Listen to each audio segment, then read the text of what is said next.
How's it going, everyone? Welcome back to another Pioneer tier list video. This week we didn't have quite as much data given that Modern Horizons 3 came out, which obviously pushed a lot of people over towards Modern. Obviously as well with the Pro Tour coming up, which is going to be Modern and MH3 Draft. A lot of attention has been paid to Modern, so Pioneer not quite as much data for this week. Even still, let's see what rose and what fell and what decks are really crushing it heading into the rest of the RCQ season. We start here with the S tier. Nothing again this week is going to be an S tier, but I want to put a little disclaimer. I am keeping a close eye on Amalia, which is starting to gain more and more traction. As more people play it, the deck continues to rise in overall conversion rate. The win rate looks great, and even though it doesn't have the play rate quite yet of Vampires, if it were to keep getting more play rate, I'm a little bit worried that we're going to start seeing more and more top 8s, more and more wins, and Amalia might be creeping soon towards S tier. With that being said, let's change things up a little bit this week and go to the A tier. A lot of the discussion for this week is going to be built around what is in the A tier and where things kind of fall in relation, because the meta has somewhat consolidated, it feels like. We have some truly top decks, and a lot of the decks that are in the higher tiers are the ones that are attacking those, and the ones that have fallen a bit, you'll notice have some weak matchups into those. Once you start to see that play out, that's when we tend to have a more solidified metagame, and that's where I think we are now. So first up, we have Rakdos Vampires, which continues to be a dominant force in Pioneer. While it has the best overall play rate and often shows up the most in the Premier events, it does struggle to get as many top 8s as some of the more specialized decks like Amalia, but still, if you're playing Pioneer, you're going to be running into Vampires quite a bit, and it is a top deck that does do a lot of winning. Next up, we have Amalia, which, like I said, is on the cusp of pushing towards S tier. It put up a monumental amount of top 8s in the challenges last week, and again, that is with a lower amount of data than usual, where it could have been pushing even more. It still put up 20% over that, with 23% total of the challenge top 8s, and I'm starting to grow a little concerned that the meta isn't adjusting well enough to take down this deck. Next up, we have Phoenix, which continues to sit here in the A tier along with Vampires as the de facto pillars of the format right now. We've seen Vampires and Phoenix battle back and forth as the top deck. Right now, it does feel like Phoenix is somewhat between Vampires and Amalia, somewhere in there, but I'm not quite sure how to rank Vampires, Amalia, and Phoenix other than the concern I have for Amalia. All three decks are great. All three decks are viable to win any tournament they play in, but it does feel like Phoenix is starting to get figured out a little bit based on the metagame. But as that changes, Phoenix will once again continue to get more top 8s and continue to be an excellent choice. Last up in A tier, we have Mono Green Devotion, which has somewhat risen from the ashes in the last few weeks. The ability of the deck to, along with Leyline, really spit out aggressive, incredibly fast hands gives it sort of that ability to go over the top quickly of decks that want to take the mid game like Vampires, while also not being too reliant on keeping too many cards in hand, making it easier to get through some of the decks that used to give it problems like discard. You also have the ability to combo out with your creatures, flipping your Uvenwald creature to give +1/+1 trample and haste to all your creatures allows you to really quickly take over the game and end the game in combat the same turn you're going off, much akin to what Karn used to do. So while you still have to win through combat, and there are ways to fight that, because you're so fast and proactive, a lot of decks can't stop you, and once you start going, it's really hard to interrupt. So for me, Devotion makes it up to A tier, and it is continually being a factor in the metagame overall, and does somewhat shape a lot of the decks below it, because Devotion, much like Amalia,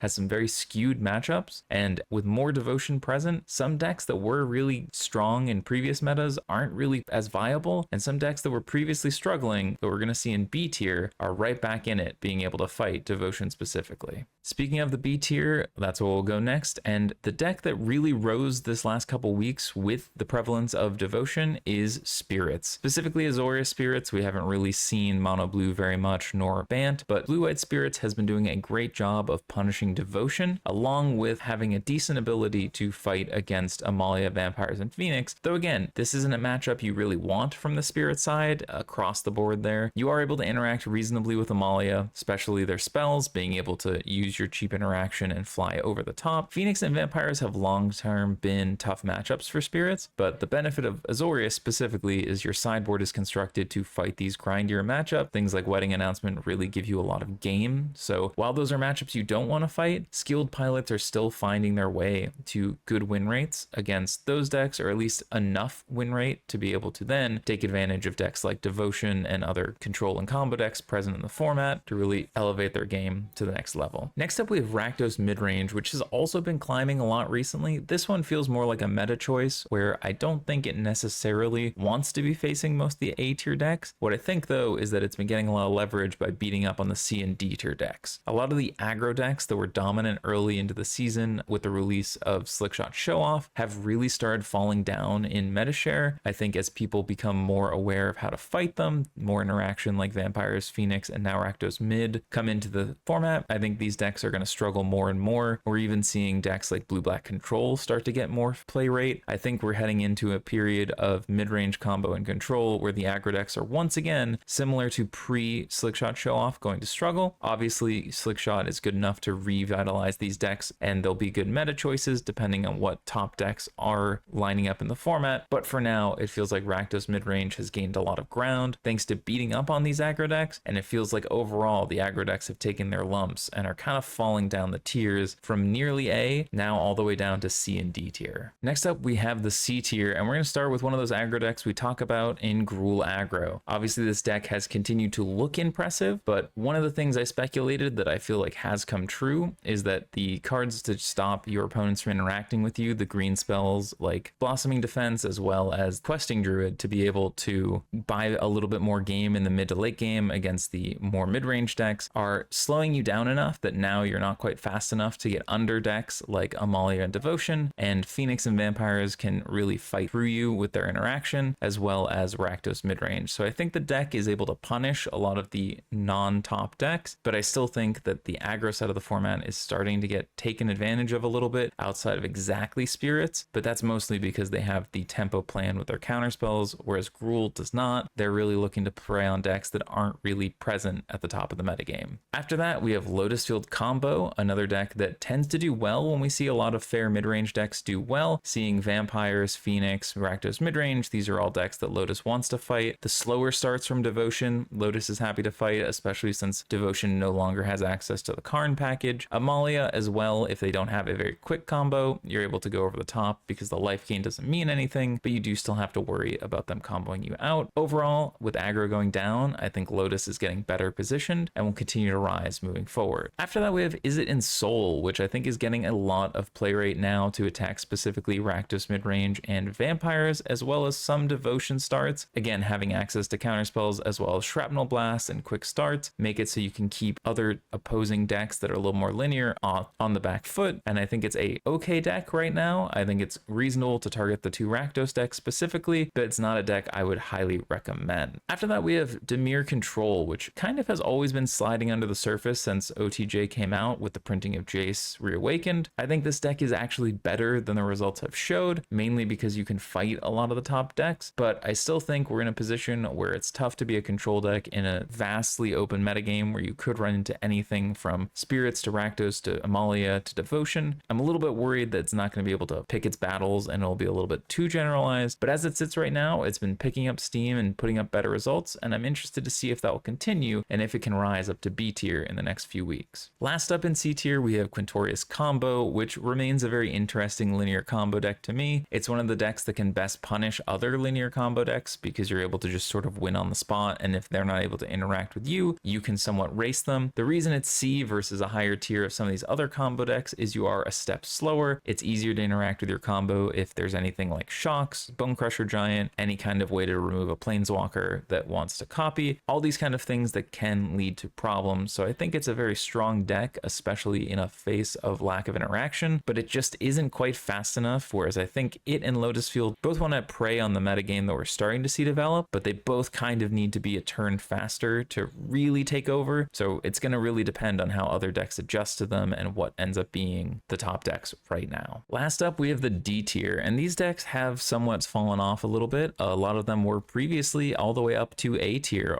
We've seen some of these decks struggle with the current metagame, especially the ones that are a little bit more on the aggressive side, starting with Mono White Humans. This deck has at times been very strong in the metagame, but with the presence of so much interaction and Phoenix, Vampires, Amalia, Rakdos midrange, a little bit challenging. The decks it wants to prey Crayon, like Devotion to be fair, and Lotus Field and Control, a little bit less present overall comparative to the other chunk of decks that it struggles against. Still a reasonable choice, and if Devotion continues to gain play rate, it'll get better too, but the other 3 decks in A tier you really aren't thrilled to see, and I think there's a reason a lot of Humans pilots have started pivoting away. Next up we have Mono Black Discard, which again is a solid deck, has been all the way up at A tier before, but the problem is we're not seeing it able to close out against the current metagame. It's not able to establish its clock very quickly, and when you're trying to do multiple things of establishing your own board with Waste Knots, interact with the opponent's hand, a lot of these decks at the A tier are able to somewhat get on the board faster or just be a turn faster than you can establish a lock, and they can just win. So even if you've stripped them of their cards in hand, you're now looking at a lot of dead cards in your draws, whereas a lot of their top decks from Vampires, Amalia, Phoenix, Devotion, even Rakdos midrange can be devastating. If your goal is to control their hand, there's not much you can do from that position. Similarly, we have Nivtalite, which I think is honestly a little bit better positioned than I have it here, but it's not quite seeing the play rate or success that we want to see to have it move up. The deck still is able to go over the top a lot of the mid-range decks, but with the presence of Spirits back, Lotus Field, Quintorius combo, I'm a little concerned. And then you still have the presence of the A tier decks, many of which it's close or favorable against, but not into Amalia or Devotion, and adding Devotion to that A tier worries me a lot about this deck moving forward. Next up we have Azorius Control, which I think, much like Blue-Black Control, is in a decent spot to be able to attack a wider metagame as it develops, especially given the amount of exile and counter spells you have access to, but I still quite worry about your matchups other than Amalia in the A tier. Devotion and Amalia is a great matchup for you. Devotion can be dependent on their start, but I'm a little bit hesitant to give this deck a lot of props or credit when Vampires and Phoenix and Spirits are still sitting towards the top of the metagame. Lastly, we have Mono Red, which again, I thought would be a riser in the face of Devotion as a way to be able to get those Slickshot show-off decks underneath, but honestly, Devotion has just been too fast, and the other decks being life gain oriented and interaction based between Vampires, Phoenix, and Rakdos midrange has really made Mono Red kind of a tough deck to take right now. I think its ceiling, like with Cruel Aggro, is that it could win any event just on the basis of being fast and having good draws, but I think you're going to run into Vampires and Amalia and Phoenix one too many times to realistically make this a deck that can put up a lot of top 8s, and that's kind of what we've seen these last few weeks. And there you have it. That's this week's tier list. Good luck in your RCQs this weekend if you're playing. I'll be playing this weekend with either Devotion or Amalia. I think the metagame is starting to consolidate a bit, and that if you are looking to take down your local events, be sure to be looking at these A and B tier decks specifically. That being said, there is a diversity of decks putting up finishes overall, so if you're in love with one of the C or D tier decks, don't feel too hurt. I'm sure you can take it and get your wins as well, but as the metagame continues to solidify, I'll be interested to see if we start to see some of these decks fall off the tier list altogether, as the consolidation of the top usually means a consolidation at the bottom as well. So with that, thanks for watching. Until next time.